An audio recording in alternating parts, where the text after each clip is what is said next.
look at here, what NCERT writes is Coriolis force is perpendicular to pressure gradient force, but that is true only for the initial movement of air.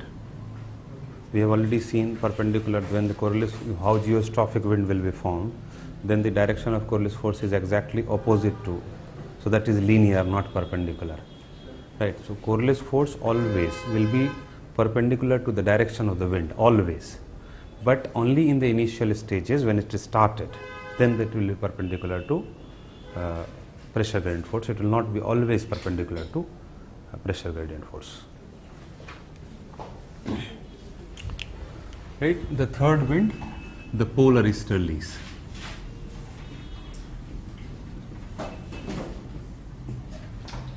Now this wind is basically, okay, before that we will do that convergence part, the subpolar low pressure belt. The subpolar low pressure belt is a zone of convergence. What will be the general characteristics of subpolar low pressure belts, right? So if you look at the subpolar low pressure belt, there are two convergence zones on the surface of the earth, major among, that is, one is equatorial low pressure belt and another set of subpolar low pressure belt, right? What is the fundamental difference between these? This may be a question in prelims, this may be a question in mains also, right? So if you look at the convergence zone in the equatorial low pressure belts, like for example, why temperate cyclones does not originate in equatorial low pressure belt. If the convergence is the reason, later on we will discuss that, what are the basic breeding ground, fundamental breeding grounds of temperate cyclones. So in that you will have to differentiate between the two sets of convergence zone. One is equatorial low pressure belt or ITCZ जिसको हम कहते हैं, right? And another set is subpolar low pressure belt. If you look at the difference in the convergence zone, in the equatorial low pressure belt, the convergence is of two trade winds, right? The two trade winds coming from two tropical region. So roughly if we look at the physical properties of these two trade winds, they are expected to be similar, right? Because both are originating in the tropical latitude. So their temperature, a bit of moisture variation might be there, but the temperature contrast is expected to be minimum. What happens here when the westerlies and polar easterlies converge, right? And polar easterlies, the third wind, converge. Polar easterlies, we don't have much information about it, basically because research work has not been done in and around the polar region, right? So it's simply polar easterlies, the one which moves from polar high pressure belt, and in the northern hemisphere it will turn rightward and move almost from east to west, and in the southern hemisphere it will turn leftward and will again move east to west, right? So in both the cases it is polar easterlies. Now if you look at northern hemisphere, the subtropical westerlies will be moving like this, so they will converge somewhere, they will be converging. And the reason for this low pressure belt we have already discussed is the convergence. Convergence is the cause, low pressure is the effect. In the case of thermal lows or equatorial low pressure belt, low pressure is the cause, convergence is the effect, right? Now here this convergence is of two winds among which one is coming from polar region and another one is coming from subtropical high pressure belt. So obviously the temperature of this region, its zone of origin, and the temperature of its zone of origin will be hugely different. So when they converge in a particular area, that is subpolar low pressure belt, they converge, the converging air mass differ in their physical properties a lot, and the most important difference is in temperature, then in moisture content. When we talk about physical properties, there will be two important aspects. One is temperature, another one is moisture content, right? So because of the differences in these two physical properties, they do not mix up freely. Now recall the temperature discussion. Whenever we shake hands and if we are acclimatized to same room, there is no issue. But if shaking hands have different temperature, नमस्ते की शुरुआत वहीं से हुई है, नहीं? right? So because obviously the moment you shake hands and these two hands have different temperature, you will have like one who's warmer will be feeling a bit of uneasiness, because temperature is transferred, heat is transferred between the two bodies. Just like you can take example of a hot tawa and put cold water on it. So what will happen? A lot of sound will be generated. A similar phenomena takes place in this convergence zone. And this convergence zone, in this convergence zone, you can write down please, in the convergence zone of subpolar low pressure belt, in the convergence zone of subpolar low pressure belt, the air masses do not mix up freely. Air masses do not mix up freely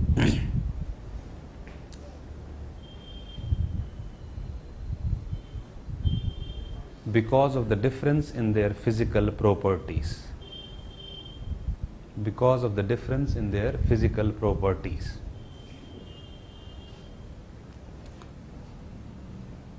Especially temperature and moisture. Especially temperature and moisture.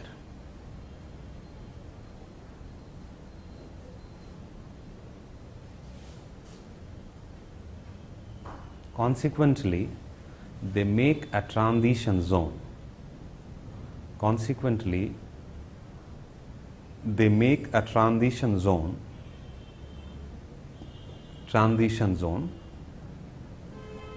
in which energy exchange takes place. In which energy exchange takes place.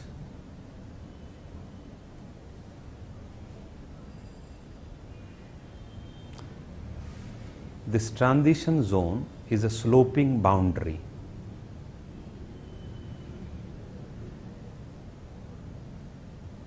And is called front.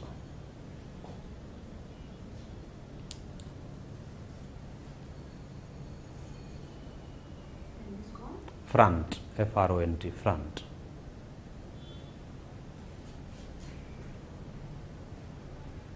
And another consequence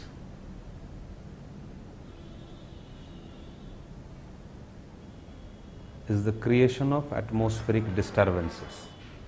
Another consequence is the creation of atmospheric disturbances.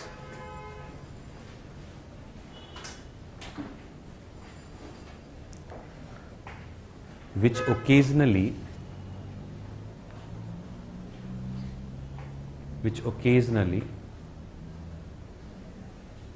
intensifies to form a cyclone and is called temperate cyclone.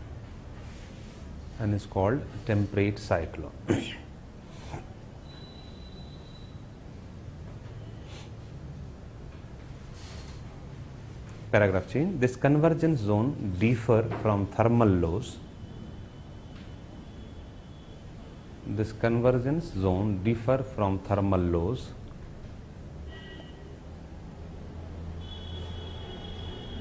basically in terms of the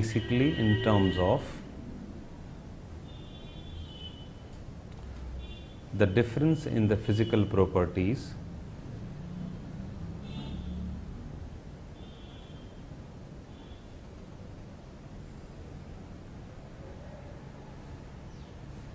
in the converging air masses.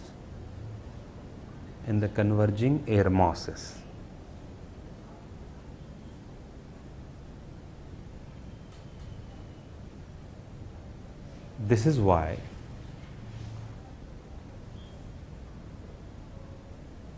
fronts are not formed in the equatorial region. This is why fronts are not formed in the equatorial region.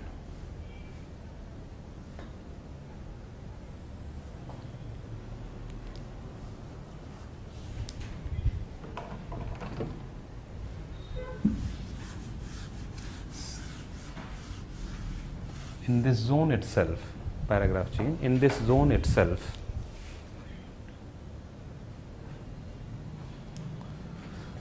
the energy exchange between the air masses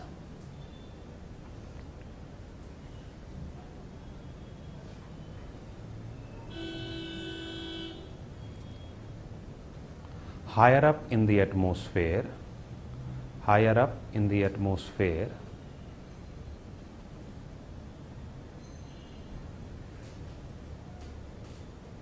makes a meandering,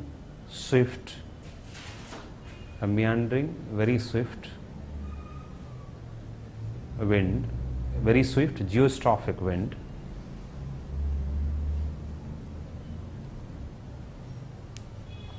क्या लिखा, can you please read it? नहीं, उससे पहले से sentence को पूरे को. In this zone itself, the energy exchange between the air masses higher up in the atmosphere makes a meandering, very swift geostrophic wind called jet stream.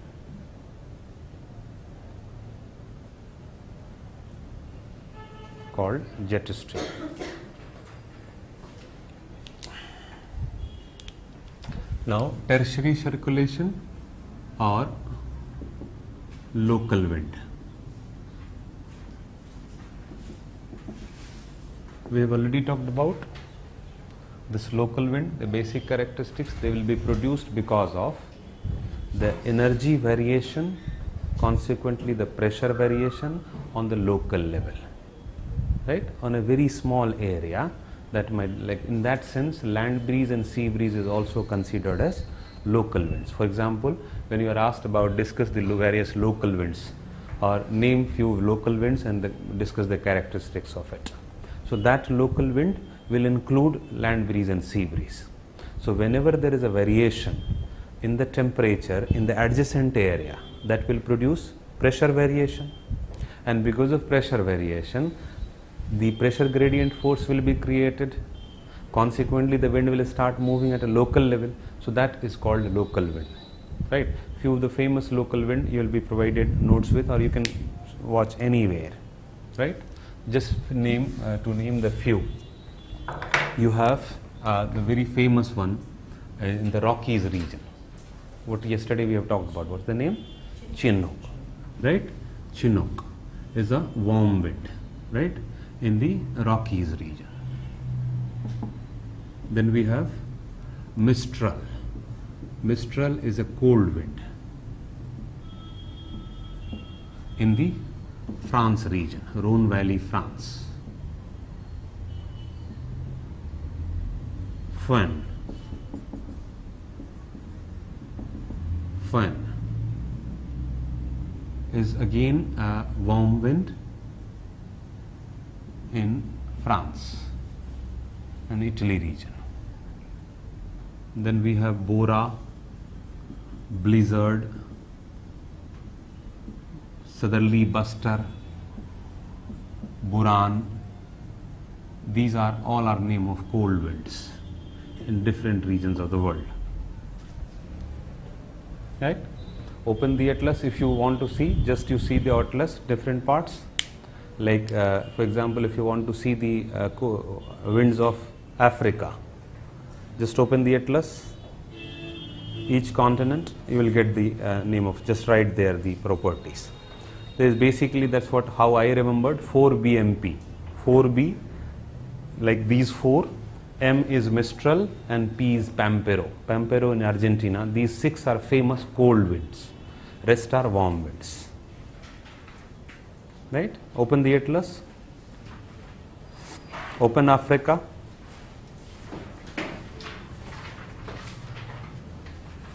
You open any continent and go to the next page of that continent. Yes, South America you have opened. If you have opened Africa, the next page of Africa. Next page, just next to the physical and political. And look at there. Next page. Change, Dharmendra, change on this page. You look at there. There will be some names, and if UPSC is asking, they will not ask you from anywhere. They will ask you whatever name is generally mentioned in the atlas. Right? So remember all those winds. Have a look at it. Look at Hamsin in Egypt. Right? Look at Sahel region, the very famous wind in the southeast central America, South Africa, South Central Africa.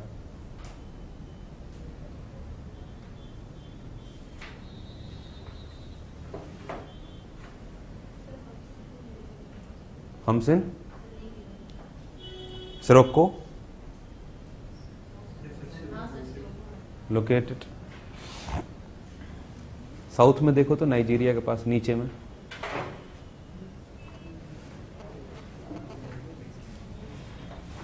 In this region, look at, there must be one wind. What is the name of this wind? This wind, look at here, this wind, red color. Harmattan. Harmattan, you can see the central South America. Sirocco, Hamsin, these are very famous winds in Sahara Desert, especially Egypt. Hamsin. Hamsin is also called doctor wind. Sirocco is called is associated with blood rain. Sirocco moves from Sahara towards Italy.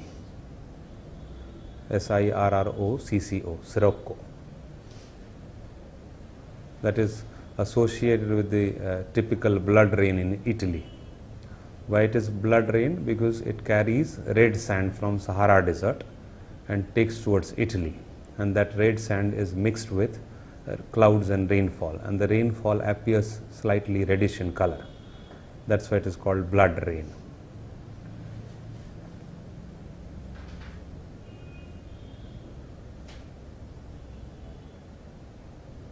In this way, you just look at the different atlas, different map, different continent, and you will get most of the winds, right? That is your homework. Tomorrow I might ask question from there. Each of the continent, in the next page you go, there will be few winds. Just name whatever is, just try to remember what is mentioned there. And that will be, through the color, they will be indicating about whether it is a cold wind or a warm wind.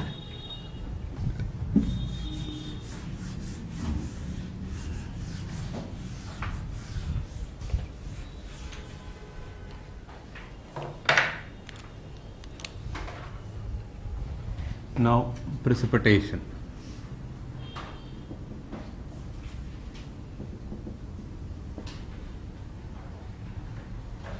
Precipitation or hydrological cycle. What do we mean by precipitation?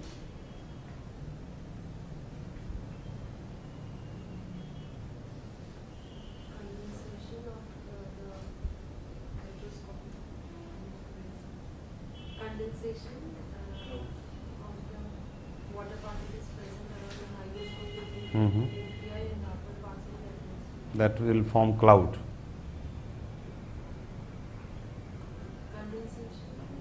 Sir, falling of rain or ice droplets or anything on the hail. Yes, this is precipitation. Precipitation is falling of the condensed water droplet towards the earth. This is precipitation, right? So, for precipitation, the moisture must be there in the atmosphere.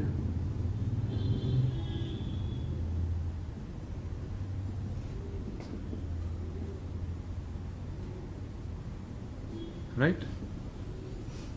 So when we think about moisture must be there in the atmosphere, then atmosphere doesn't have a source of moisture,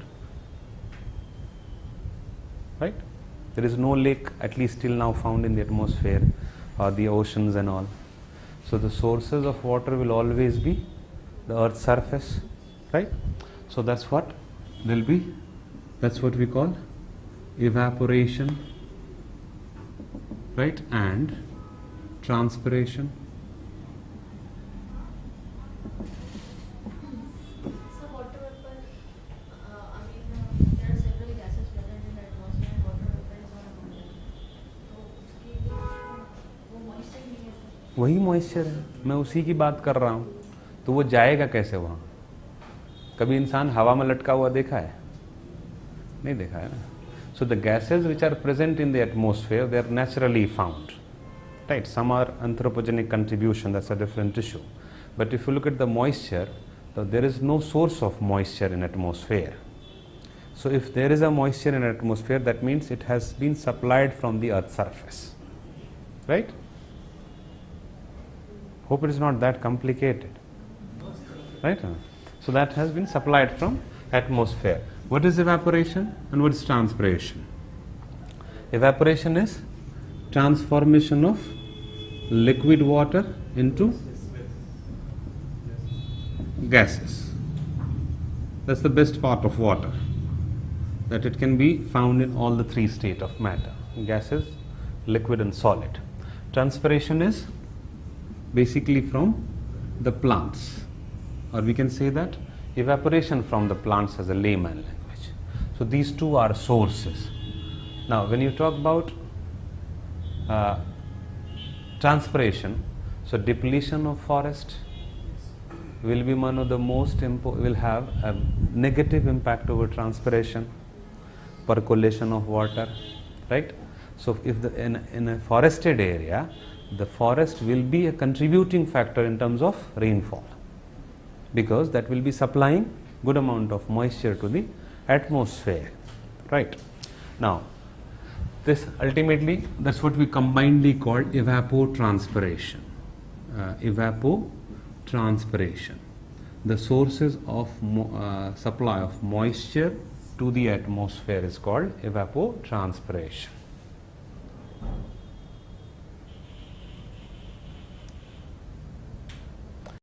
Every time a water vapor will be present in the atmosphere. However, some air column which is very dry may not contain any water droplets. That's why water vapor is considered to be the most variable gas in the atmosphere. If you look at water vapor, that is the most variable gas in the atmosphere.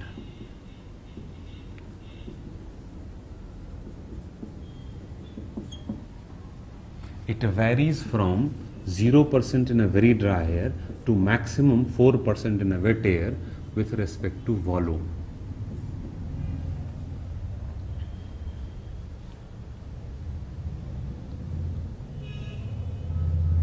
Now there may be a question about the atmospheric pressure of dry air versus moist air.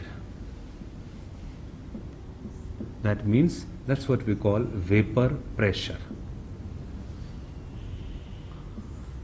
So the air pressure or the atmospheric pressure would be higher in a dry air or wet air.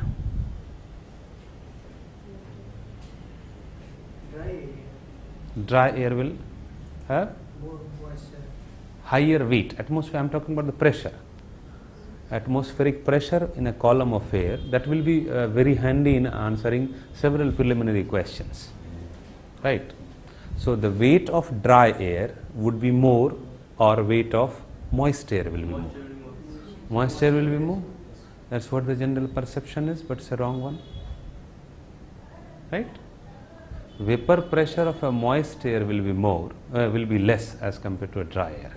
Now, why do we confuse? Basically, because when we see moist, we generally assume water particle, Yes. right? What the picture is made in our mind is water particle, but in actual sense, it is water vapor. That is, it is a gas. Now, imagine in a column of air, let's say, suppose there is 3% of moisture present in that, right? In another column of air, 2% moisture is present. So, in the air column, which has 2% of moisture, that means other atmospheric particles are more there as compared to this. So, if you look at even air or any other gas, that will be heavier than water vapor, or atmospheric particles will be heavier than water vapor. So, if the water vapor is present in a particular column of air, that will weigh less as compared to dry air, right? So, vapor pressure is less than normal atmospheric pressure.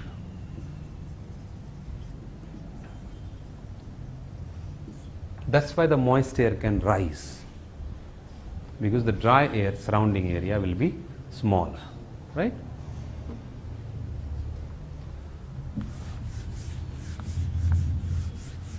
Now, there's one thing that we all know, that we have already discussed also, that vertical air pressure will decrease drastically. Yes. So why does air not move in a vertical direction? It should move, because the steepness in the pressure gradient is far higher in vertical gradient as compared to horizontal. So why air prefers to move horizontally than vertically? All of you know that. So apply your mind, which is on the top of your body. Because of its weight. Which weight? Gravity. Because of gravity. Because of gravity, because gravity balances this pressure gradient force. If pressure gradient force is not there, gravity may pull down everything. If gravity is not there, air might escape from the earth. This thing. So they balance each other. That's why that's how gravity balances this steep pressure gradient. So very easily air cannot move. Whenever this balance is distorted, only then air will be moving, right? And we know that density decreases higher up, pressure decreases higher up, normally at least in the troposphere, where most of the atmospheric phenomena take place. Keep it in mind, right? Now, moisture present in the atmosphere is expressed as humidity, is called humidity.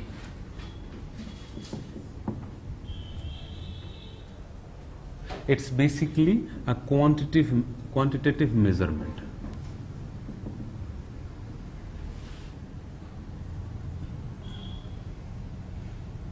Of moisture and air. When we say air, it is mixture of all the gases, including dust particles and all. So it's basically moisture versus air, right? So since it can be quantified, there are several ways to calculate it. That's why we have three types of humidity: absolute humidity,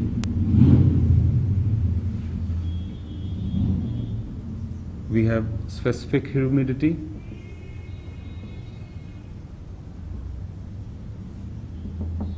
and we have relative humidity.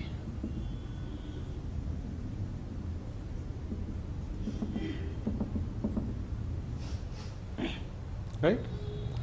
Now, all these three are nothing but the way to express. Moisture content remains the same.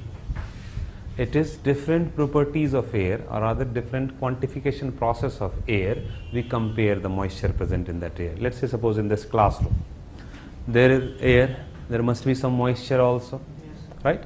So that moisture, let's say suppose this classroom contains 50 grams of moisture.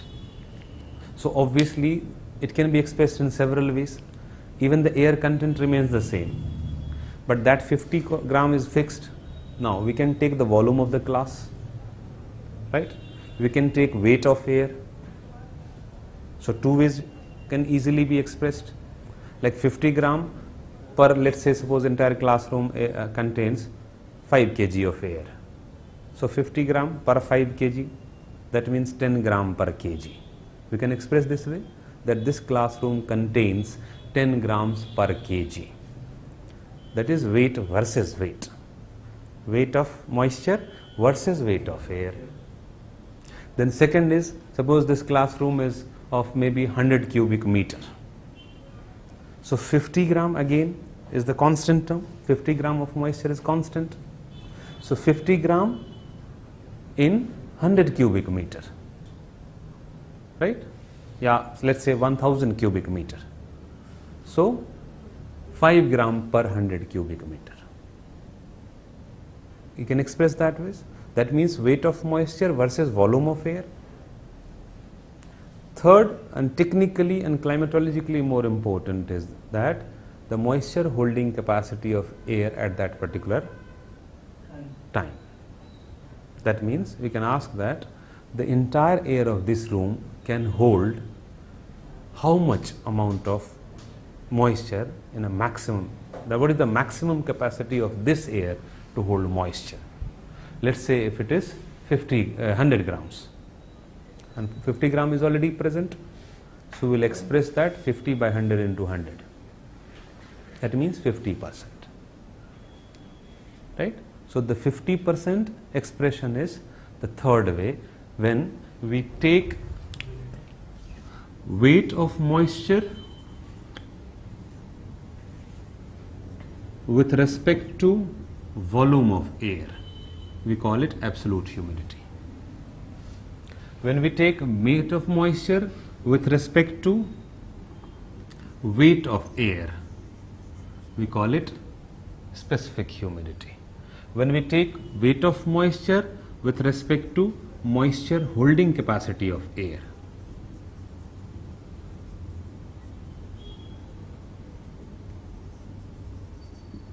this will be called relative humidity.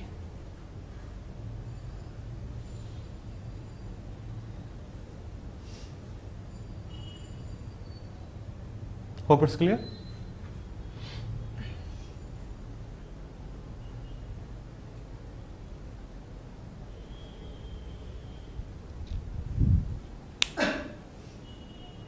Any question?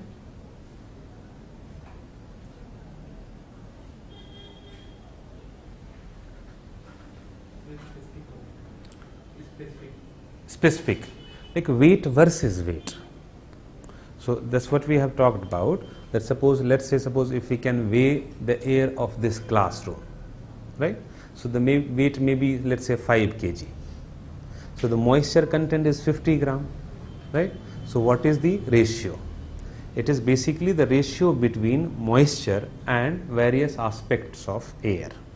So when we take volume of air as a measure to, as a aspect to take measure humidity, then it is absolute humidity. That means we are talking about absolute humidity.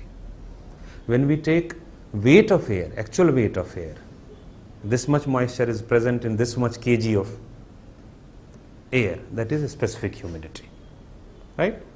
Now there might be once there was a question that which one of the following types of humidity will not be affected by temperature?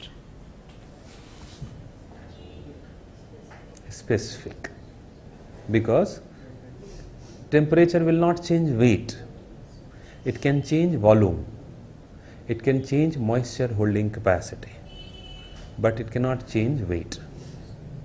Hope we are getting that. Sir, but it can change its form. Like? If there is a humidity in the room, if there is a rising temperature, then won't be there any effect on moisture or humidity? No. Humidity will be affected, but which type? It depends upon the way we measure. If we increase the temperature of this room, and let's assume that this is an open air, so what will happen? Air will expand and will rise. So let's say it has, right now it is 100 cubic meter. So once it rises at 100 meter above the earth surface, it might cover say 150 cubic meters. But the moisture content will remain constant, 50 grams. Because it is the same air which has risen, and now there is no more source of evapotranspiration in the atmosphere. Ultimately it has to be supplied from the ground itself, right? So volume has increased, but weight remains constant. But sir, at the same time, if we increase temperature, then water in the form of water vapor will rise from the ground also. No, I am talking about the same air. So that will be a different air. Once we have pushed this air away, now it will be different air, which will be carrying moisture. The same air will not be taking moisture anymore. That is again a simple confusion, because we assume that the air is same at present. Right now, once this air has risen at 100 meter, so that means another set of air will come. That's why we always talk about a column of air. Right? That's why a column of air, and a column of air with a specific distance. For example, the air, this right now it is suppose over the ocean surface. So once it has gone there, now this air will not be receiving moisture anymore.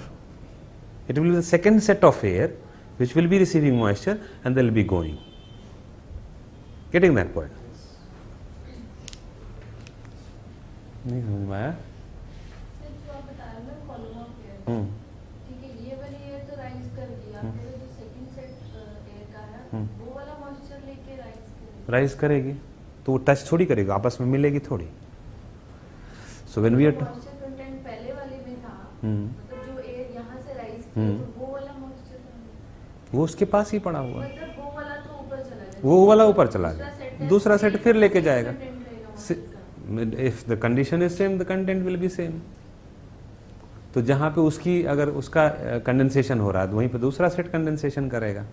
Suppose air parcel is rising over an ocean surface, right? Now it has gone here, so it has condensed and left moisture. So moisture left a bit of that. Now second will come again. So that is how accumulation of clouds will take place in a particular. Cloud is not formed just in one go. It is a process of formation. Right. So when we are talking about absolute humidity or relative humidity, we are talking about a specific set of air, a specific volume of air, a specific weight of air, a specific aspect of that.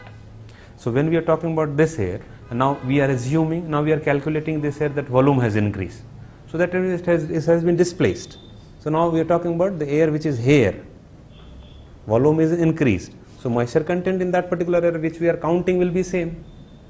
Now the moment we are counting other air set, that means there will be the second set of air. That will not be the same. Hope we are clear? Now basically it's about, if you look at a specific humidity, it tells you about the volume of or amount of precipitation in an area. And the relative humidity tells you the timing of or possibility of rainfall. Getting that? High specific humidity means high content of moisture, right? So if the air is having very high specific humidity, that means it has much greater potential to produce higher rainfall, right? Because the moisture content is high. But if you talk about absolute humidity, volume wise, it doesn't tell you much. If you talk about relative humidity, it's basically air capacity to hold, and then in comparison to that it is. So it will tell you the timing of rainfall. Relative humidity does not really explain the amount of rainfall in a region. Specific humidity tells you about the amount of rainfall. If the specific humidity is high and if it produces rain, it will be very high. Getting that point? But technically when we explain precipitation and cloud formation, relative humidity is the term which is most important. Right? Let's try to understand what do we mean by relative humidity. Now, relative humidity, hope we are clear about evaporation. Then condensation. Condensation is exactly opposite of evaporation. In the evaporation process, liquid water is transformed into gas. In condensation, water vapor is transformed back to liquid or ice crystals, solid. So one is condensation, another one is sublimation. You all might have read again the 6th, 7th class. Cutting down of particles. Direct transformation of gas into solids, right? So basically, but for a layman, for climatology term, we generally use condensation even for that. But technically it is sublimation. Now through this process, the condensed water droplets will be created and they'll keep on accumulating to form clouds. We'll come back to the later. How condensation and why condensation and when condensation will take place. So that will be determined by relative humidity. If you look at relative humidity, it is basically the ratio between the actual moisture present in a column of air with the moisture holding capacity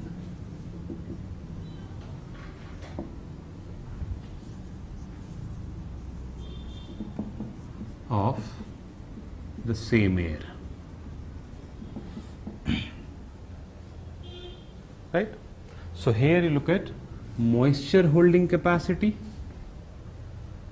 and the actual moisture present is the true term which will ultimately determine the level of relative humidity, and is expressed in percentage, and is expressed in percentage term.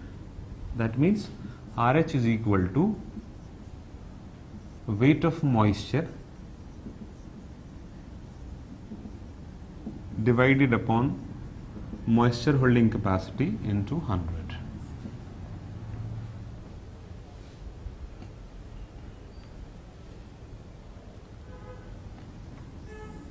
This can be treated as a constant. Hope we understand. Weight of moisture can be easily treated as a constant, basically because once the air has left the surface, they will not be experiencing any addition of moisture, right? So if we treat weight of moisture as a constant, can we say that relative humidity is inversely proportional to moisture holding capacity of air?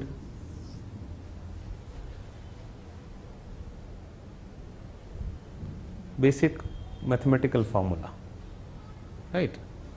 If weight of moisture is treated as constant, so relative humidity will be inversely proportional to moisture holding capacity of the air. Now we are supposed to look into what are the factors which will affect moisture holding capacity. Which is the most important factor? Like for example, why dew is produced early in the morning? Dew is nothing but condensed particle, right? So why it is seen early in the morning, not in the middle of the day? Because temperature is least in the morning, right? So if you look at the moment you have very high temperature during day, the same air, continental air, let's say suppose in Delhi area, the air will be having fixed amount of moisture within 24 hours. So especially in the winter season when there is no air coming from different water sources, so the air will contain fixed amount of moisture. If you look at in the middle of the evening around 3-4 where temperature is expected to be highest, so at that time temperature, if you look at moisture holding capacity, will be highest, right? So relative humidity will be lowest. Now in the night the temperature is expected to be lower than at 4 p.m, right? In the morning it will be much lower, so its moisture holding capacity is decreasing, relative humidity is increasing, right? Relative humidity is increasing, ultimately it may reach 100% and then shedding of that moisture. Sir, how temperature increase help in the moisture holding capacity? How temperature increase, जैसे temperature increase हो रहा है तो आप बोल रहे हैं कि मतलब मॉइस्चर होल्डिंग कैपेसिटी इंक्रीज हो जाएगी, तो ये कैसे होगी? Well, let's take it a different way, right? मजे लेते हैं. एयर का एक्सपेंशन हो रहा है तो कैपेसिटी बढ़ेगी. एयर का एक्सपेंशन हो रहा है तो टेम्परेचर हाई होगा. तो एयर का एक्सपेंशन होगा तो टेम्परेचर घटेगा. नहीं, जो अपनी lower surface air heat up हो रही है, हाँ इट विल राइज. हाँ, राइज, एक्सपैंड, कूलिंग. देन उसकी कैपेसिटी बढ़ेगी नहीं बढ़ेगी? नहीं, उसकी कैपेसिटी घट जाएगी. बिकॉज एक्सपेंशन जब होगा तो उसकी कैपेसिटी घट जाएगी ना होल्ड करने की, राइट? बिकॉज एक्सपेंशन होने की वजह से क्या होगा, टेम्परेचर घटेगा. ठीक है, मजे लेते हैं इसमें थोड़ा सा. ठीक है, let's assume that I have right now a holding capacity, maximum holding capacity on my head, right? Let's say I can hold at the most 50 kg of weight, right? If I am having 25 kg, it's about energy, right? If I am actually having 25 kg of weight on my head, so what is the relative humidity context में देखा जाए तो क्या है ये 50%, right? If I am actually having 50 kg, what is the relative humidity of that? 100 kg, right? So in standing position, my capacity is 50. Now I am already having 50. So if I am told to walk, then told to walk, so the some amount of my energy will be utilized in walking. Yes. So my maximum holding capacity will decrease. So what will I do? Leave some weight. Only then I can walk. Right? This leaving in the case of air is condensation. Now if I am walking, so every 5 or 10 meters, let's say, suppose I am losing the capacity to hold 1 kg. So at 10th step I have to remove 1 kg. At 20th step I have to remove another kg. Then further with the increase in distance, the ratio of my decrease of my capacity to hold weight will be decreasing. So first maybe 10 meters, second maybe 9.5 meters, third maybe 9 meters, and so on, right? So and then at the middle, in the middle, if I am told to move on the stairs, घट कर निकलेगा, cloud burst, right? Cloud burst. Why cloud burst is a very common phenomena in the mountainous region, because उसके wait को तो थका दिए हो तुम बीच में, अब बोल रहे हो कि नहीं, वेट को लेकर के आप सीढ़ी पे चढ़ो. Getting that? So in the case of humans, the energy can be determined by several factors. नहीं, ये भी है कि सामने कौन खड़ा है या खड़ी है, डिपेंड करता है, right? But in the case of air, what will determine the energy?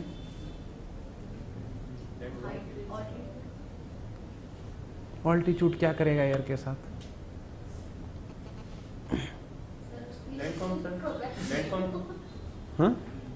Landform उसकी कैपेसिटी को क्या करेगा? डिक्रीज करेगा. लेकिन मोस्ट इंपोर्टेंटली क्या करेगा? टेम्परेचर. दूसरा एग्जांपल, तुम्हारा कपड़ा अभी जो भी टेम्परेचर रखे उसमें हम पानी डालना शुरू करते हैं, राइट? कपड़े, तो इसकी होल्डिंग कैपेसिटी होगी अपनी. Holding capacity, maximum holding capacity means what? I am putting drops of water into your clothes, and at a point of time when I am putting one drop and gets out of your shirt, so that is the maximum holding capacity. So I am putting drops of water on your shirt right now. And second case is in December.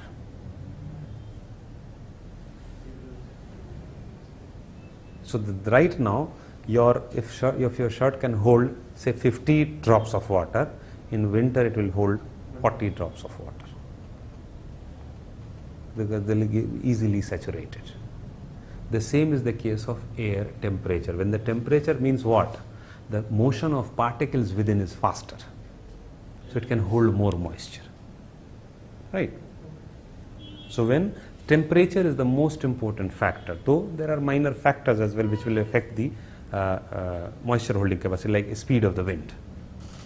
If the speed of the wind is more, its moisture holding capacity will be more, right? Maximum holding capacity. But fundamentally it is determined by temperature, right? So we can very safely say that moisture holding capacity of air is directly proportional to temperature. Can we say that relative humidity is inversely proportional to temperature? Because relative humidity is inversely proportional to moisture holding capacity of air. That means for relative humidity to increase, temperature must decrease, and vice versa.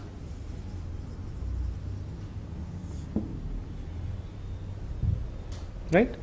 Now, just in my case, the example I took about myself, after say 50 meters of walking, my capacity reduces to 40 kg, let's say, and right there you have someone holding a glass of milk with lots of badam and all.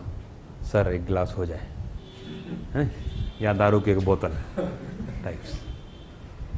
उसके बाद energy क्या हो जाएगी हमारी? Boost मिल जाएगा, right?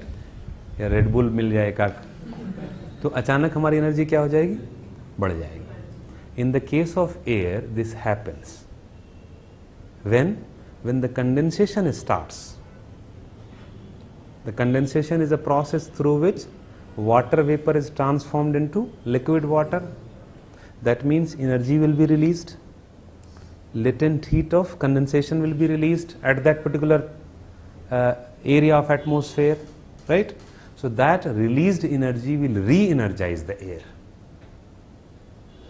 That is why clouds are formed at a layer, and then after a good distance it has to cover to form another layer. Again, it has to, in between you won't have continuity of clouds, right? It's basically because when condensation takes place, condensed particles are produced, and at the same time there is a release of latent heat of condensation. That means energy is released, and that energy increases the temperature of air, and then air will move further, right? So in the case of air also similar phenomena takes place. Though milk and badam is not there, it is again temperature only.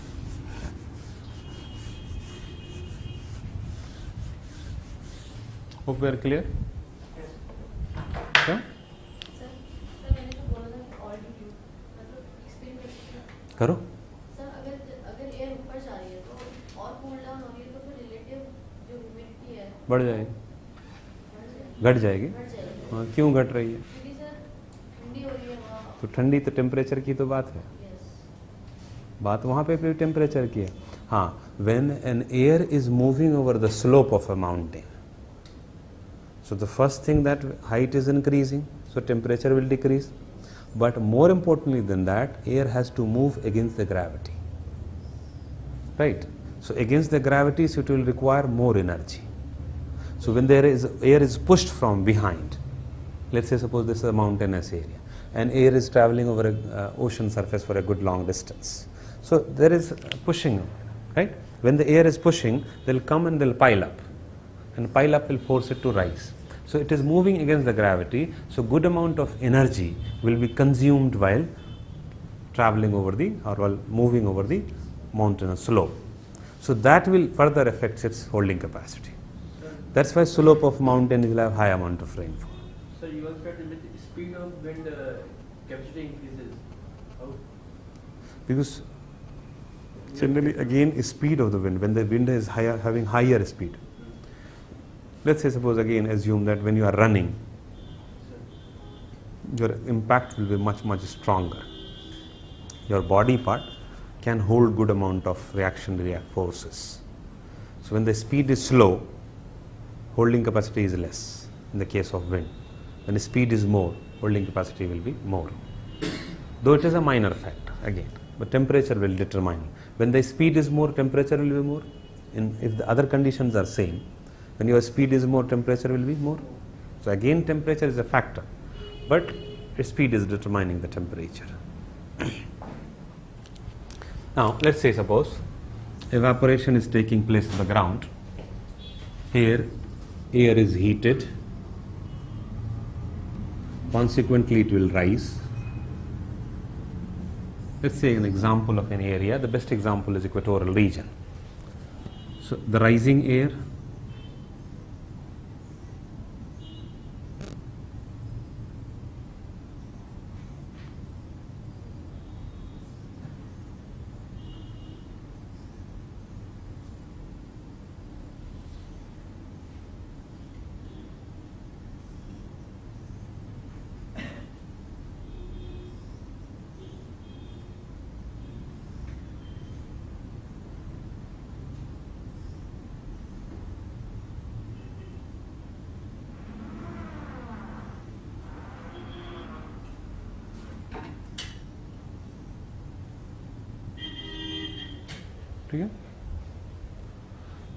now I am talking about the same a column of air at different height.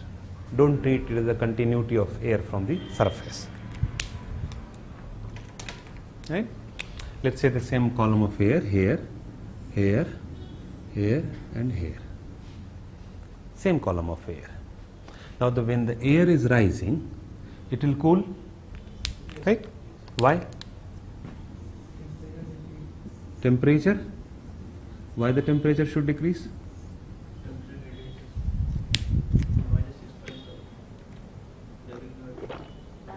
Really?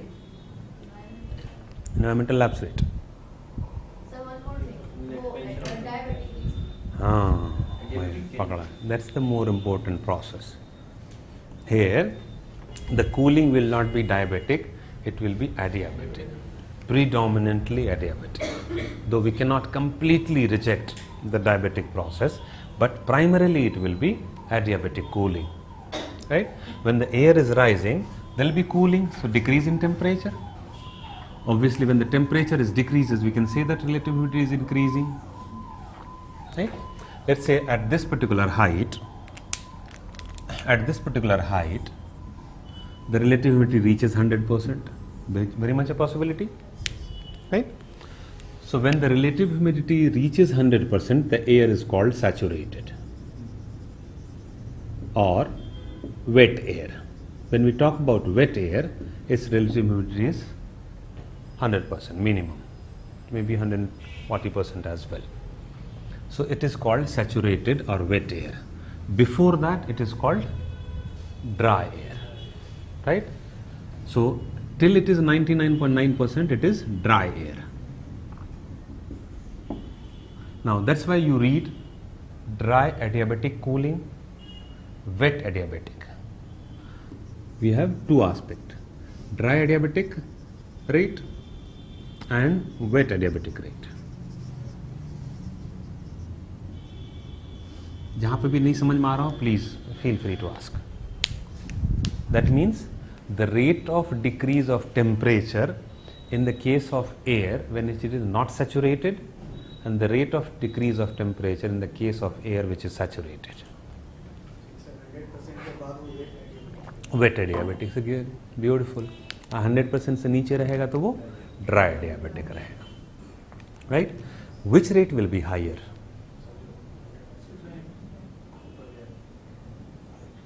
Adiabatic cooling.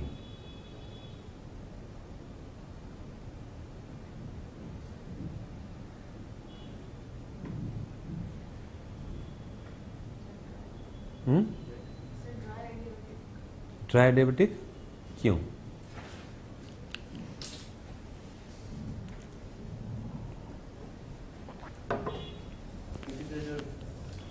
rate of change of temperature है वो ज़्यादा होगी near surface and it will decrease as we go higher. Rate of change of temperature initially ज़्यादा होगी, rate of decrease initially ज़्यादा हो. Generally, dry air loses temperature at a much faster rate as compared to wet air. For wet clothes, you require more time to reach at a temperature. For dry clothes, it doesn't require that time. Right? So, dry adiabatic rate is much higher than wet adiabatic rate. Wet adiabatic rate is roughly constant, so 5 degrees Celsius per kilometer. And dry adiabatic vary from 5 to 10 degrees Celsius per kilometer. And what is the environmental lapse rate? In between. That is 6.5. So you may have a question based on this basic aspect also.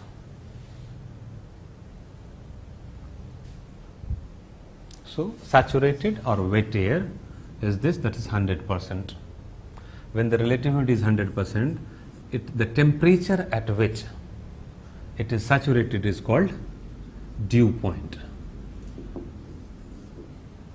So dew point is a temperature and very often confused by the students.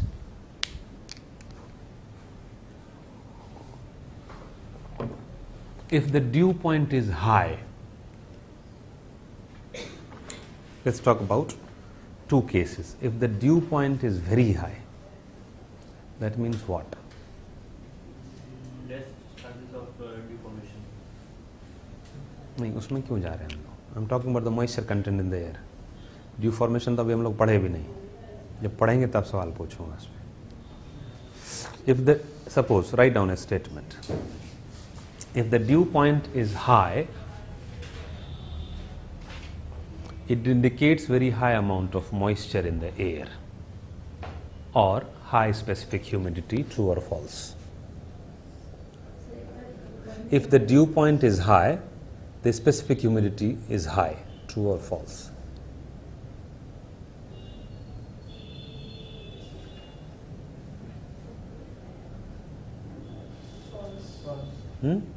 Why? True. True. कैसे? No relative humidity. I'm not interested in the answer. I'm interested in the concept, whether you have understood it or not. Apply करो. ऊपर वाले ने दिमाग सबसे ऊपर दिया है. Why? So because it is specifically is with respect to volume. So if it will be No, weight. Specific material with respect to weight. Or forget about specific material. थोड़ा complicate हो गया. Just talk about the moisture present in the air will be high.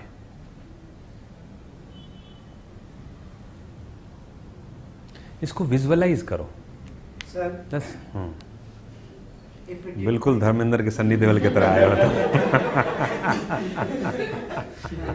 if a dew point will be high, then means their moisture will be at a greater height from the surface of the earth. Moisture will be. At a greater height from the surface of earth. अच्छा, if the dew point is high, the cloud formation is at a greater height. Yes. अच्छा, उल्टा नहीं बोल रहे. What is dew point? What is dew point? सारी रामायण पढ़ गए, सीता किसका बाप है, अभी सवाल पूछा जाएगा. No, sir. The temperature at which saturation takes place, or the temperature at which air gets saturated, or the temperature at which air gets wet, or the temperature at Gets wet or it gets precipitated? नहीं, precipitation not. In the form of dew. अब 100% 50 kg 50 kg in my case, why should I leave? Why should I shed my weight? But the moment I am losing further my capacity to hold, only then I'll have to shed. So condensation will begin after saturation. Right? So for the condensation to take place, that capacity, moisture holding capacity of air must come down to the actual moisture present in the air, and that ratio will be shed. Suppose in my example case, what I told you, that at 5 meter, let's say at 10 meter distance, if my capacity to hold weight reduces by 1 kg, so at the 10th step I will drop 1 kg, otherwise I cannot move, right? So at there my maximum capacity to hold is 49, so I can hold only 49. The moment there is 1 kg, I will have to leave 1 kg, then the next step 1 kg. Suppose there is a chain of humans behind me, so every 10th step, and obviously if we are similar in terms of energy and all, right? So every 10th step there will be accumulation of that bricks, that will keep on accumulating, and there might be heaps of bricks. So that's how the air column which is rising, when condensation takes place, the similar region, similar condition, temperature and moisture condition, they'll keep on shedding temperature at same height. Same height does not necessarily mean any linear height. It may be a zone, right? So they'll be dropping particles. Each will come, drop. Each second will come, drop. So let's say 5 drops each clouds, each column of air. So gradually that's how the condensed particle will keep on accumulating, and you will have density of clouds will keep on increasing. So the temperature at which saturation takes place, I am giving too much emphasis on it basically because it is the least understood term by most of the students, though they generally feel that they know everything about dew point, right? अब मैं 2 example देता हूँ आपको. Suppose करो कि the dew point temperature is 25 degrees Celsius and the dew point temperature is 4 degrees Celsius. Right? May be possible. Dew point temperature is minus 2 degrees Celsius. Very much a possibility. So if the dew point temperature is high, that means 25 degrees Celsius, the cloud formation will be closer to the ground or higher to the ground. Love you, मेरी जान. कैसे यार? Closer होगा ना. 25 degree मतलब समझ रहे हो, एटमोस्फेयर में you are expecting 25 degree Celsius temperature. So it must be very close to the ground. Sometimes you might feel that cloud is just on your head. नहीं होता है ऐसा कई बार. लगता है कि बस अगर एक बार बढ़िया से जंप कर लें, मतलब मैं जवानी के दिनों की बात कर रहा हूँ, तो मैं छू सकता हूँ क्लाउड को. आपको तो हाइट्स में होता है, वैष्णो वगैरह होता है ना, क्लाउड्स नीचे होते हैं. No, that is at a greater height. I am talking about different. I am talking when the cloud is closer, only then the temperature will be higher. Or for that matter, you must be closer to the surface to have higher temperature. इसमें तो कोई ज़्यादा दिक्कत नहीं है, तो इसमें ऐसे confusion क्यों हो रहा है? If the dew point temperature is high, that means cloud height is low. Any doubt? It must be there.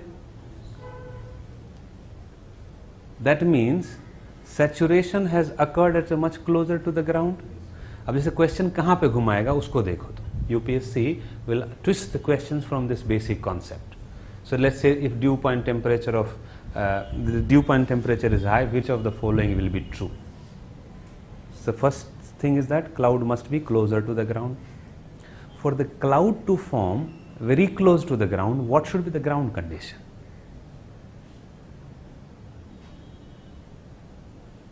ज़्यादा complicated हो रहा है ना? Good, very good. सीधा सीधा तो NCERT भी पढ़ के आ सकते हैं फिर. Please be a part of the process. दिमाग कहीं और मत ले जाना अभी, क्योंकि ये सब चीज़ें आप पूरी ज़िंदगी में 50 बुक पढ़ लोगे नहीं मिलेगी वो चीज़ें. मैं उसकी बात करता हूँ और बहुत ईजी है. Once you understand you will never forget till your last breath. But for that you only need to be present in the class, mentally present in the class. Physically you are very much there but mentally present. इसको complicated मत समझो. Apply your mind. I am talking about one thing, that when the dew point temperature is very high, that means to have 25 degrees Celsius temperature, the atmospheric part must be very close to the surface. If you go higher up, the temperature will be very low, right? So it must be close to the ground.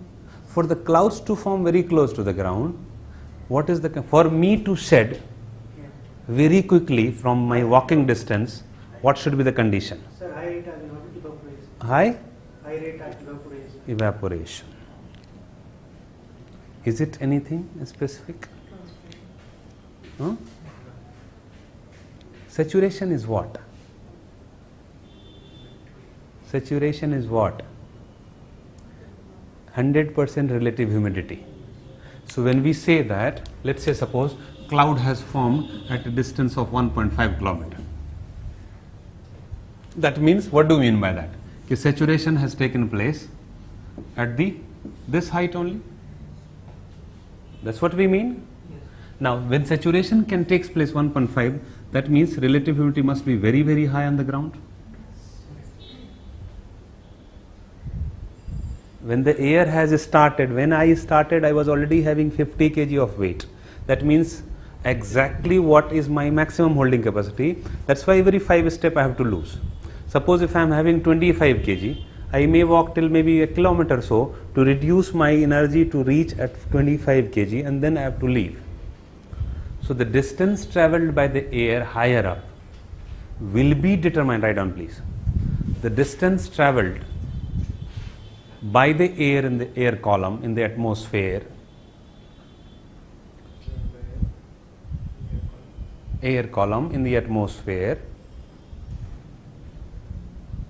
will be determined by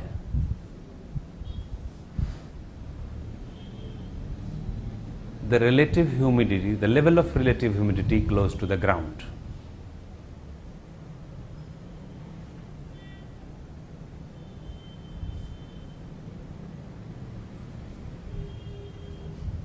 If the relative humidity is low,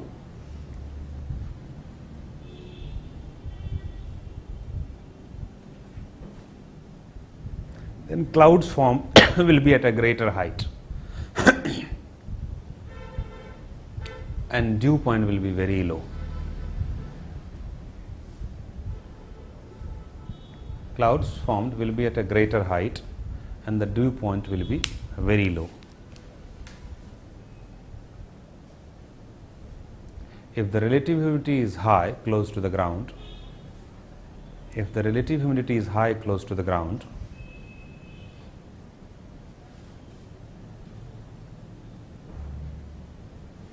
clouds will be formed nearer and dew point temperature will be high.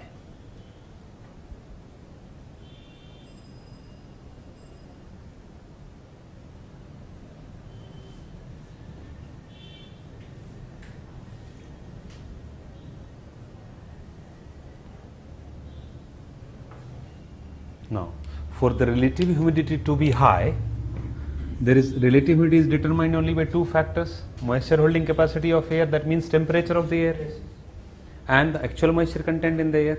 So either moisture content must be very high or temperature must be low, right?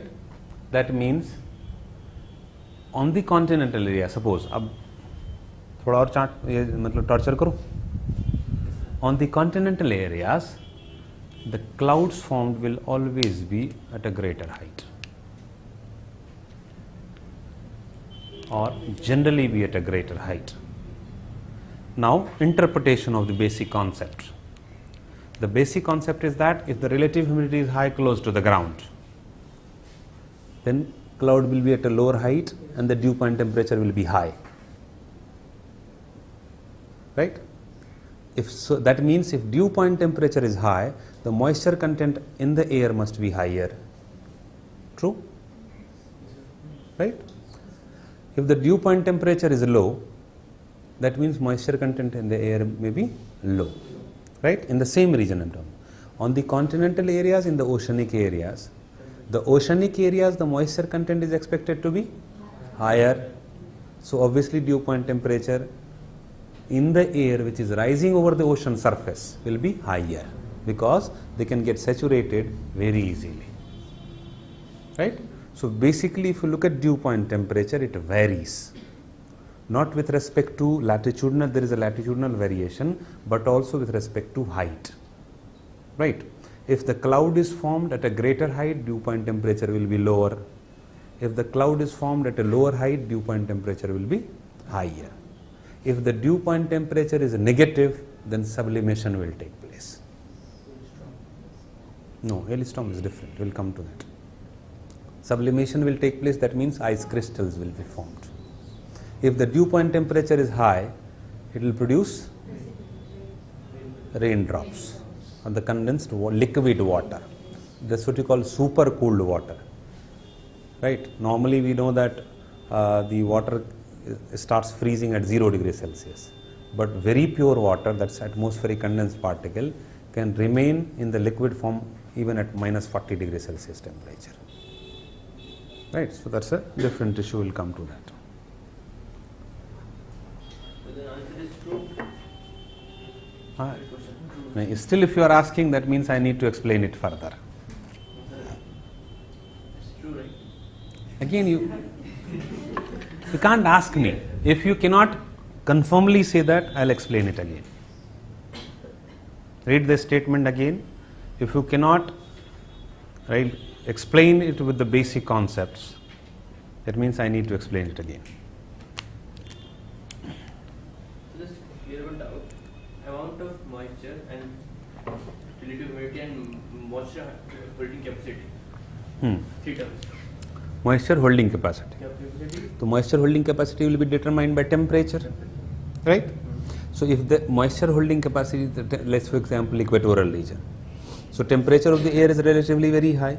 If the clouds are formed, or if the dew point temperature is high, that means moisture content in the air must be very, very high. When we say the relative humidity is high, that means moisture content in the air must be higher, relatively higher. The amount will be determined by latitudinal position. For example, in the temperate region, low temperature with even lower amount of moisture will make relative humidity higher. In the equatorial region or tropical region, high temperature, so for the relative humidity to be high here, the moisture content must be high. So depend upon temperature and moisture content.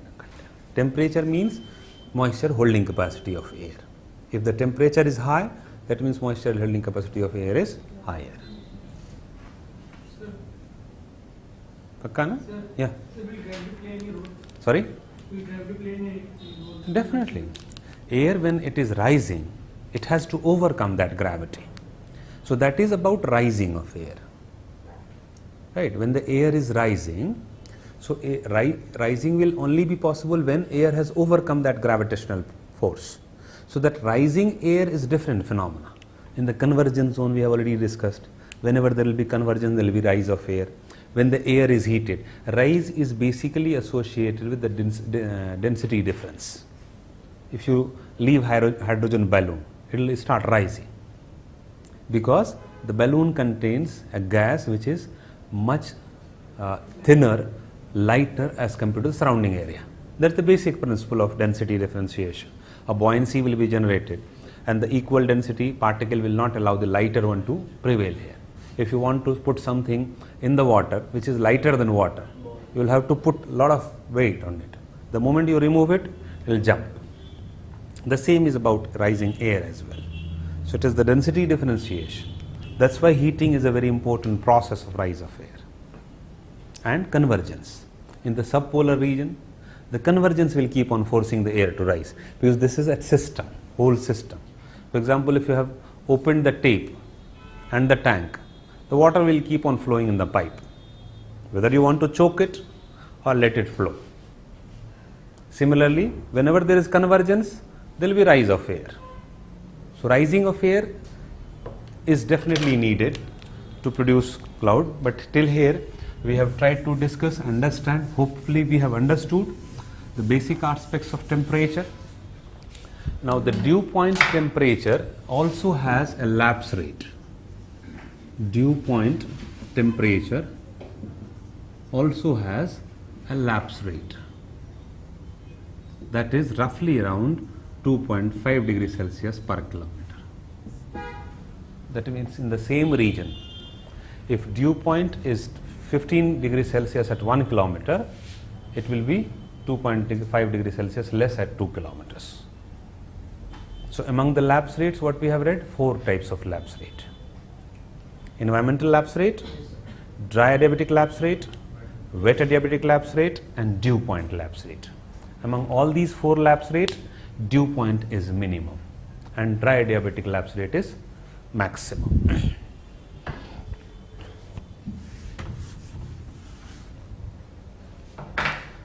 Now, once the saturation has taken place, air will further rise, right? Will cool further, so its holding capacity will decrease further. So whatever amount, let's say suppose it is producing, now condensation starts, right? So condensation will start, so some drops will be left here. So each column will come and relatively leave the same number of drops. That's how the air particle or the condensed particle will keep on accumulating, and the condensed particle, that's process is called condensation, right? And the condensed particle is very, very small, right? Even it is, sometimes it is referred as 1/30th the size of the root of our hair. So that a small condensed particle cannot overcome the buoyancy of the atmosphere to come down. So they'll have to keep on accumulating. They'll have to increase their weight, right? Though it's not so simple a process, but just as a layman, you don't need to go into the process. They'll keep on accumulating, and after accumulation, just imagine they will overcome the buoyancy created by the atmosphere. Only they can come. So they'll keep on trying to come initially. Let's say suppose a particle has started traveling from here. So it has overcome the buoyancy of this atmosphere, but the moment they start coming, the density of atmosphere will increase, frictional force will increase, and they will be again re-evaporated. They will be sent back. So in the process, a chain reaction is created. That's how electric is created, and thunder and all is created in the clouds. They will first come. So initially here the atmospheric layer has a much lesser density. So say, let's say for the 4 particles joins to form, overcome this. The moment they are coming now, that 4 may not be sufficient. So frictional force will be generated, temperature will be increasing, and then re-evaporate, then go back. So they again meet lots of particles. So that's how joining and chain reaction begins, and then the cloud, condensed particle, that's what we call clouds, falls on the ground. This falling cloud is called precipitation. That cloud will take the shape of raindrops, snowfall, maybe sleet, maybe hailstorm, right? That means After condensation, we can imagine cloud formation. That means after cloud formation, we can imagine precipitation. Is a process. Till here, I hope we are clear.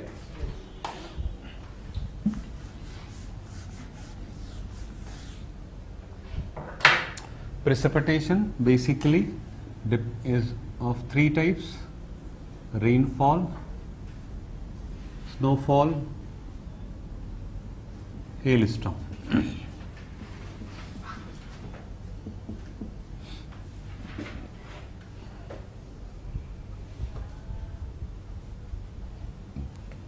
And one is sleet also. We'll discuss that later. Just try to understand whether it is rain, snowfall, or hailstorm. All these three types of precipitation will be determined by the ground condition.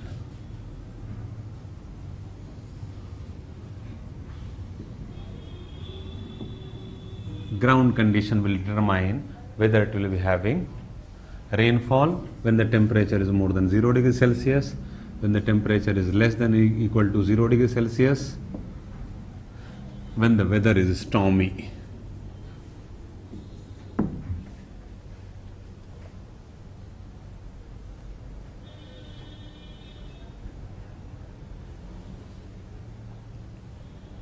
We don't experience snowfall in Delhi, never. But we do experience the same in the higher latitude and higher altitude regions. Right? Why? Because the ground condition is not supportive of snowfall. When the cloud falls, they may be in snow form, may be in ice crystal forms, and very often they are, even in the tropical region. But when they are falling, the falling clouds will experience frictional forces and they're subsiding, and temperature will increase. So depending upon the ground temperature and the lower layer of atmosphere, the temperature condition in the lower layer of atmosphere, there will be snowfall, there will be rainfall, there will be hailstorm. When the temperature of the ground and the lower layer of atmosphere is more than 0 degrees Celsius, generally around 4 degree minimum, it will produce raindrops. If it is less than that, the snowfall, they will come into the form of snowflakes and the snowfall. Now when the weather is very stormy, right, that's local condition. If you recall hailstorms, when most often you will have the ice balls, small ice balls, and then in the middle water droplets also, and that water droplets will be very cold. Generally it takes place in our country, it takes place in summer season. Huh? Summer season? क्या हुआ? खैरियत? Okay. In summer season, right? During summer season, the temperature is generally high. So if you can recall that the moment if you get out in the rain, you will feel shivering. It will be very cold. Inside the room might not be cold, but the moment raindrops falls on you, even not ice pellets, raindrops falls on you, it may be colder, much colder than you expect. What happens there when the clouds or the particles are coming? They are coming in this direction, they have overcome the force of buoyancy of the atmosphere. But the stormy weather, and they will move in zigzag manner, right? So when they are rising, air is rising vertically in that area. So they will keep on tossing up the particles which are coming towards this, right? So the once it is tall, let's say suppose it has reached here, now it is again sent back. So they'll encounter, they'll coalesce with the incoming particles, other particles, so they'll keep on coating over each other. That's how accumulation of that. That's how if the storm is much stronger, the size of ball will be bigger. If the storm is relatively gentler, the ball's size will be smaller, right? So if they can keep on tossing, and that tossing is not very uniform, a very small thin layer will come like this. So, you will keep on tossing. In the middle, you will have raindrops. In this area, it will take time. So, a mix of raindrops and ice balls. That's why hailstorm is also called mixed fall. Rainfall, snowfall, and mixed fall. All these three types are determined by the ground condition. Two is associated with temperature, and the third one is associated with windy condition or air current.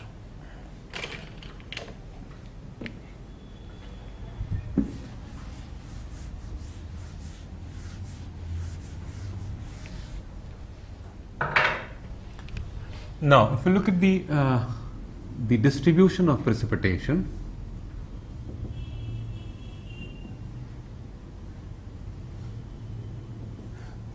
one thing is must for the precipitation to take place, cloud is must, right?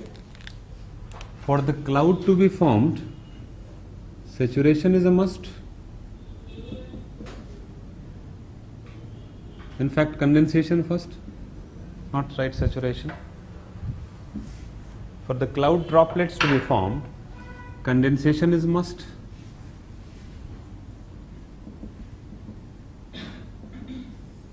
For condensation to take place, saturation is a must. For saturation to take place, relative humidity must be equal or more than 100%. For this to rise, relative humidity to rise and reach 100%, temperature must decrease, right? For the temperature to decrease, air must rise.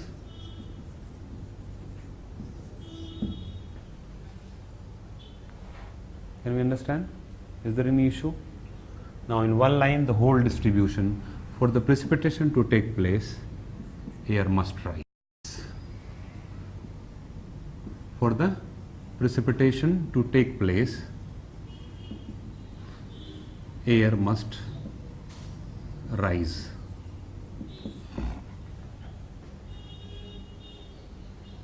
That means anywhere on the surface of the earth, if the air is rising, there is a possibility of rainfall. If air is not rising, that is subsiding, there is no possibility of rainfall, right? Air rises in only two regions, low pressure and onshore winds. So all over the world, the rainfall will be determined by this.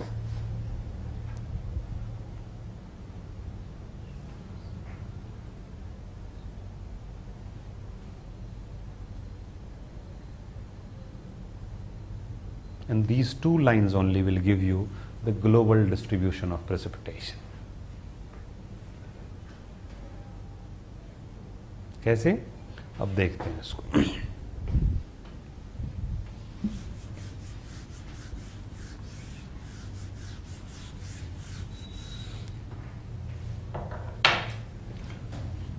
If you look at low pressure, obviously we know that high pressure is the areas of subsidence. So even if that air contains huge amount of moisture, even if the relative humidity is 100%, when it starts descending, the temperature of air will rise. Because of rising, that's what adiabatic heating. Now remember, it's not environmental upset, again adiabatic heating. So because of adiabatic heating, when the temperature is increasing, its relative humidity will decrease. So even if it starts with 100% relative humidity, it will not produce rainfall. You can explain. I hope you know that windward side and leeward side of a mountain. So the moment it's moving in the leeward side, the same principle can be applied what it is in the case of subsidence. When we know onshore winds, that is, which is moving from the ocean towards the continent, onshore winds, they are rising. Moving offshore winds, they are descending. So similar principle will be applied. So only rising air has the capacity to produce moisture if it contains capacity to produce precipitation if it contains moisture. That the moment the air is descending, it will not be able to produce precipitation. Temperature of the place also facilitate precipitation? Yeah, that depends upon. That depends upon, like for example, in the equatorial region, low pressure is created because of temperature. Like everything, once you understand this aspect, there can be several questions, like for example, why evening dominated rainfall in equatorial region? Why the thunder and lightning in the equatorial region? why the mountainous slopes do not produce that thunderous clouds unless the steep is very, they are very steep sided, right? Cloud burst, why it is associated with mountainous region, right? So these things can be easily understood if we understand the basics of it. So low pressure area, rainfall, distribution of rainfall we are talking about. Low pressure, we have equatorial low pressure belt and we have subpolar low pressure belt. Like types of rainfall when you read. Subpolar low pressure belt, we have seen that front are formed, so rainfall type is frontal rainfall. Fronts are sloping boundary. Convergence of two air masses. So when the two air masses are converging, the cold air mass will occupy the ground and will push the warm air to rise. So they are moving just like the mountainous region. So here mountain is a physical barrier in the form of landform, but here in this case, convergence case, cold air mass is acting just like a mountain. So frontal rainfall is similar to that of orographic rainfall. Here convectional rainfall, the rainfall associated with convective current.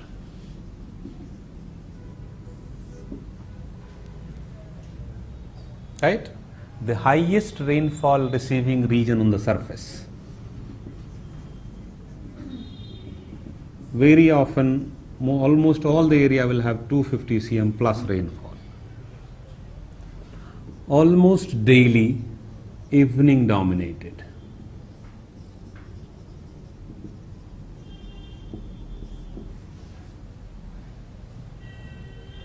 Now if you compare highest, why this area is not having highest rainfall? Why equatorial region has the highest rainfall? Because of, look at here, again apply common sense. That's what the beauty about geography I can tell. What is the, you know that subpolar low pressure belt, both are convergence zone, both are low pressure area. So what makes them different is the temperature, right? So what will be the role of temperature in precipitation? If the temperature is high, the moisture content in the air will be higher. As simple as that, right?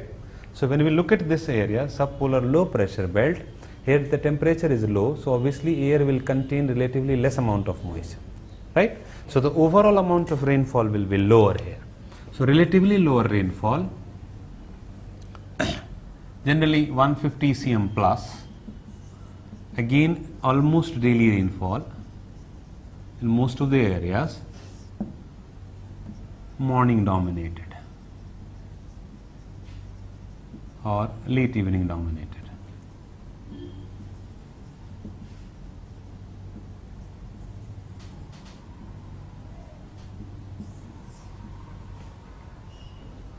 Generally winter receives high. Here equinoxes will receive high. Equinoxes, I hope we know that. Equinoxes, when the sun's rays are vertical over the equator, we call it equinox.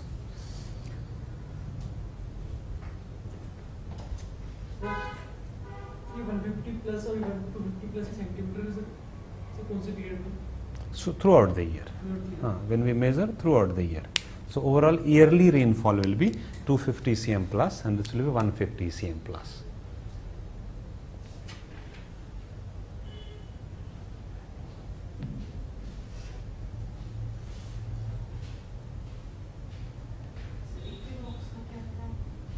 Equinox is when the sun's vertical rays are at the equator. The two times they will be there.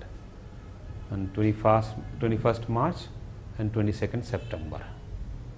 Equinoxes during the revolution period. We'll discuss that later.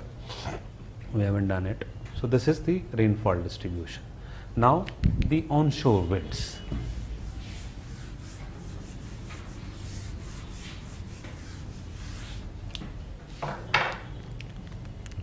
Onshore winds and offshore winds. So obviously offshore will be generally, that's why wherever you see coastal desert, You must have seen, like Atacama Desert right now we have seen in South America map. So Atacama Desert is basically along the coastal area.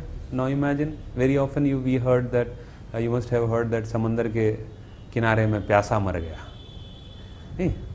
So obviously very close to the water source, yet it is driest desert of the world. Right? So obviously it is that means wherever you see that coastal area is a desert, that means that is the region of offshore winds. Right? So onshore winds, when we say onshore and offshore, so obviously let's take a hypothetical continent here. The same wind which is moving here, it will be forced to rise here and it will descend here. This is offshore, this is onshore. Now onshore wind, first, since they are blowing over the ocean surface, they have, in all likelihood, they will pick up moisture, will contain moisture. The moment they are rising over the continent, the second condition is fulfilled. They must have moisture and then they must rise.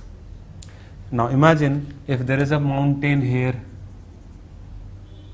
So mountain will act as a barrier, will force the air to rise much further.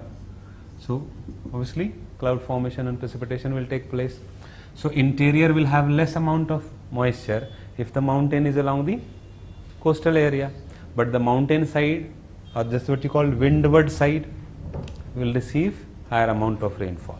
So onshore winds, if we look at trade wind,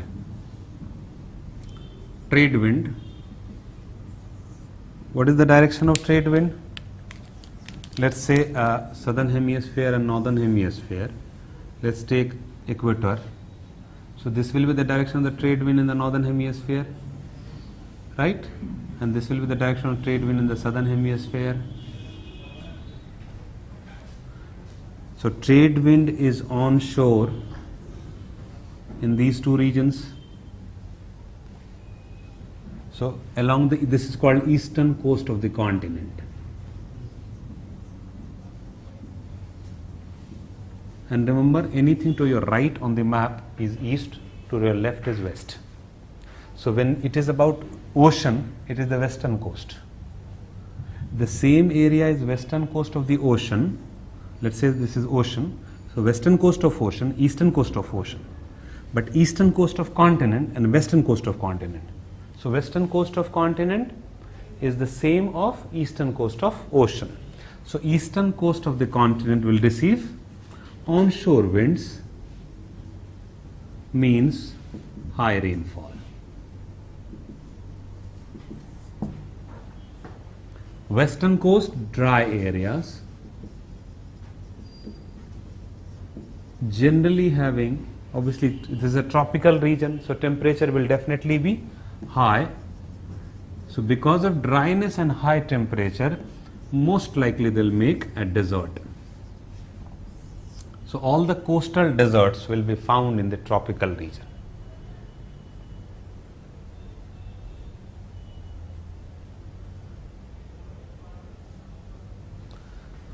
Westerlies blows from west to east, right? So if you look at here, let's take hypothetical continent.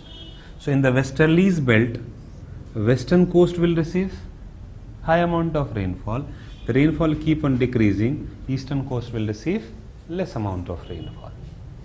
However, because of low temperature and the presence of temperate cyclone in this region, they don't form deserts.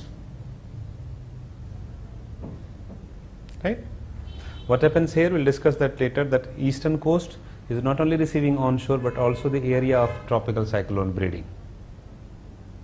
Here, westerlies. If you look at polar easterlies,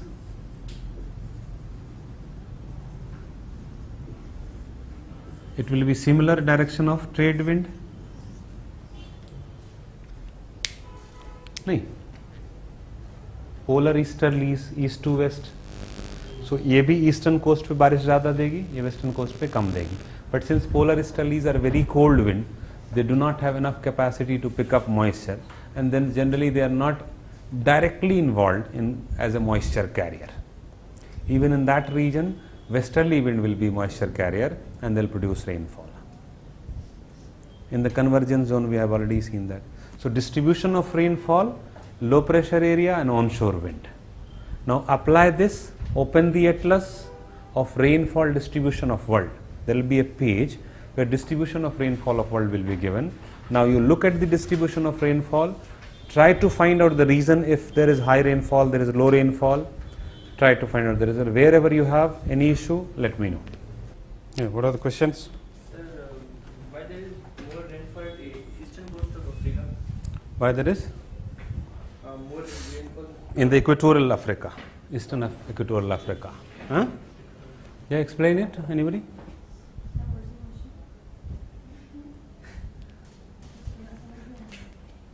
तुम लेकिन politician बनने के लिए बनी हो, तुम कहाँ UPSC में पढ़ी हुई हो?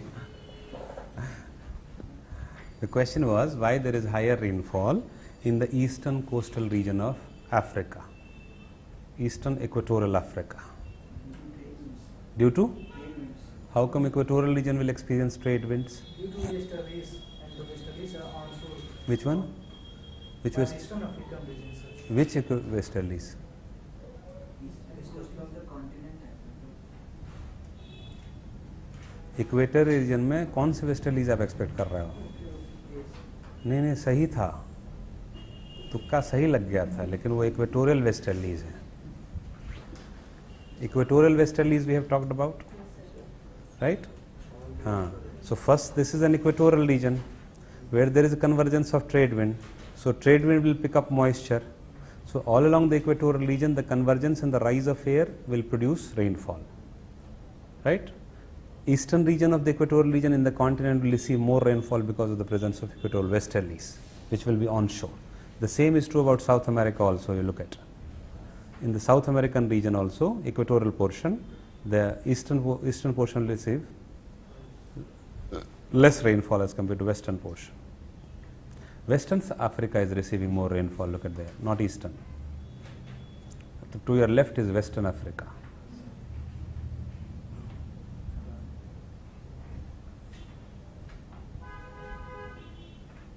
Sir, despite of the westerlies going through the northwestern Africa.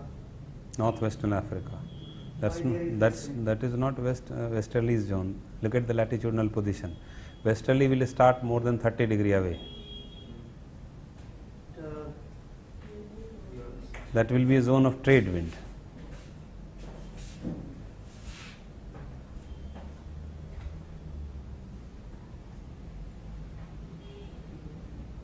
Means entire Africa desert falls within the trade wind. Within the trade wind and continentality. If the continent is bigger, Okay, sir. so obviously they will be away from these onshore winds. Westerlies flow through Caspian Sea, okay? Then why there is a less rainfall in the eastern coast of the Caspian Sea? Caspian Sea. Caspian Sea eastern coast. Eastern coast means left side or right side? Left side, right side. Right side. That is western coast Yes. of Caspian Sea. And Caspian Sea is relatively small to produce the real moisture content in the air. For that, air needs to travel for longer distance. Caspian Sea do provide some moisture content, but look at we haven't seen that. But south of Caspian Sea, that's portion of Iran, southern portion of Caspian Sea has mountain, Zagros mountain. So southern portion of Caspian Sea will be receiving more rain. Westerlies is moving in this direction, remember, it's not exactly west to east, slightly like this. So if the mountain barrier is here, so this area will receive, that northern portion of Iran receives very high amount of rainfall along the mountain, Elburz mountain.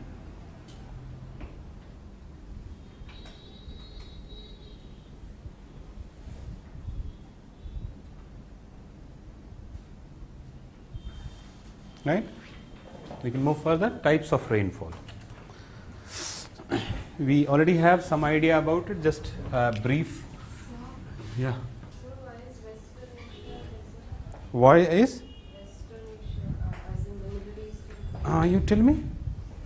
Look at the latitudinal position and tell me. If this will be a zone of trade wind, westerlies, or what? Trade wind. So look at trade wind will be purely continental areas, isn't it? Some parts will receive rainfall. Some they do receive a bit of rainfall. It's not that rainfall is absolutely zero there, but definitely there are desert areas. If you look at the coastal of Persian Gulf, they do receive some amount of rainfall. Makran coast, the eastern Persian Gulf will not receive much rainfall. Western will receive a bit. The types of rainfall.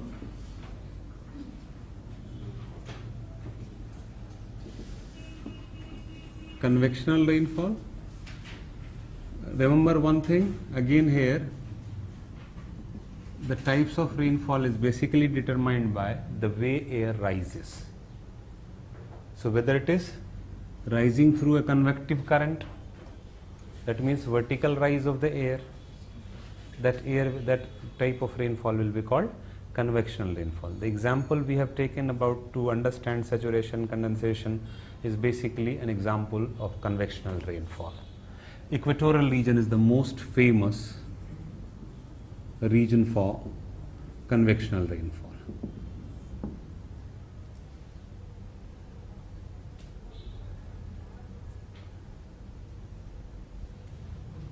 The most developed equatorial climate is in western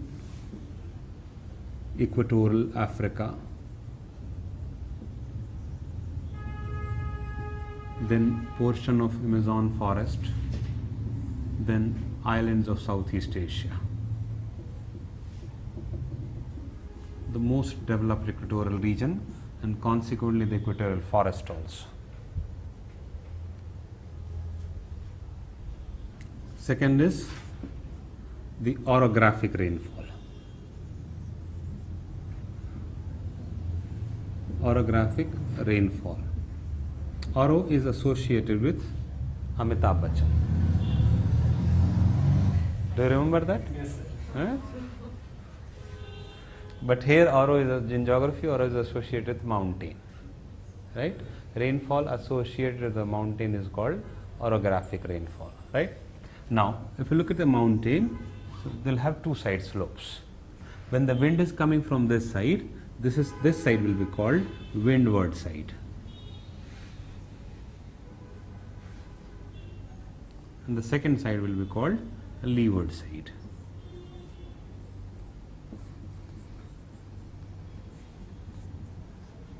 This is windward and this is leeward side. Which side will receive rainfall? Obviously, and hopefully we can explain also. Right? Which side will experience cloud burst? Windward side. Right? This side receives almost, there is no formation of cloud, we can say certainty, but some clouds which are formed here may travel in this direction depending upon the height of the slope. If the mountain is very high, then the leeward effect will be stronger. If the mountain is relatively low, the leeward effect will be lesser. And that's why, since this region receives very less amount of rainfall, it is also called a rain shadow area.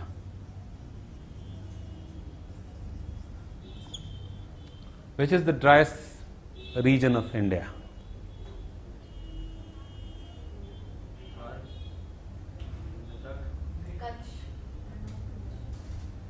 It is Leh. There was a question in preliminary that which one of the following city will receive the minimum amount of rainfall. Leh and Jaisalmer both were given. Leh, right? Because Himalaya, 3 parallel ranges. They'll keep on blocking the wind and ultimately Ladakh plateau falling after 3 parallel ranges of Himalaya, that 2 big heights.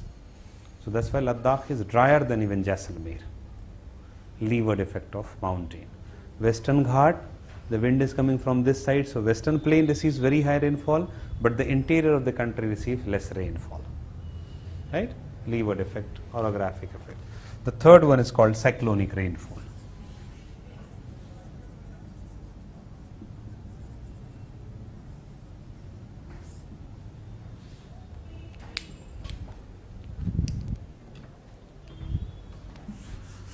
In cyclonic rainfall, there are two types of cyclones. One is tropical cyclone, which is originating in tropical region, is called tropical cyclone, and another one is called temperate cyclone. In temperate cyclone, the rainfall is frontal in nature. In tropical cyclone, they are basically rising air, vertical rising air, in a whirlpool manner. Though they are not exactly convective, but they are similar to convectional rainfall. And they are similar to orographic rainfall in many aspects. Similar, obviously not exactly same.